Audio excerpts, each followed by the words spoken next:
people who go to church in Nigeria now, or have been going to church in Nigeria now for the last 20 years, are still babies. You know why?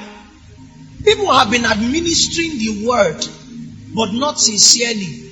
So the end of that verse has not found expression. People are not growing. I had a meeting with a couple of pastors yesterday morning who came for the ministers' conference. And today, one of them sent a message to me. There's this sister in our fellowship that my heart is beginning to yearn for. It's not a bad thing. Please, sir, should I propose to her? And I said, young man, a man is not supposed to govern another man. The sign of the sons of God as captured in Romans chapter 8 verse 14 is what? Be led by the Spirit. I said, so let's assume it's God that wants you to marry the sister. I did not show you any sister. He didn't even tell me the person's name. He didn't show me the person's picture. He just wants me to say go, and then he goes. That's not submission, that's folly. So I said, if you are not sure when to propose, can you kick your plate aside? Fast, pray, and ask the Spirit whose job it is to lead you,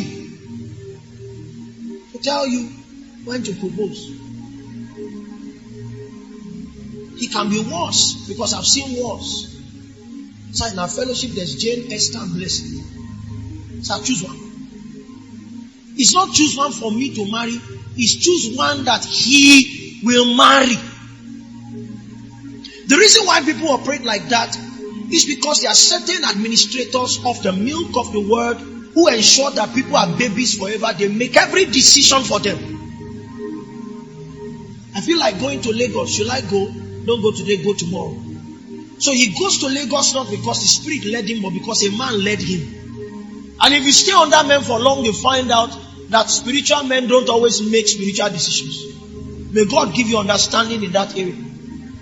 Some of the decisions of a spiritual man are soulish, they're emotional. You come to me and say, the Lord is giving you a job in Katsina State. I really don't want you to go to Katsina, because they abduct people there every day. But it could be the will of God. My desire to cover somebody that I have oversight over may take that person out of the will of God. Because I'm afraid for your natural life, even though the command of God secures your natural life. So as you leave school, everyone must find a way to burrow through into the will of God, or your life will be like a pendulum. You'll be at the mercy of prophets, many who are insincere men. Quickly, one other dimension of this insincerity is that, you see, man is designed to be limited in knowledge. So everyone who gives you knowledge receives value from you. If I become your personal prophet, you will spend your life savings to keep me alive. Yes or no? Insincerity. Money always goes in the direction of value.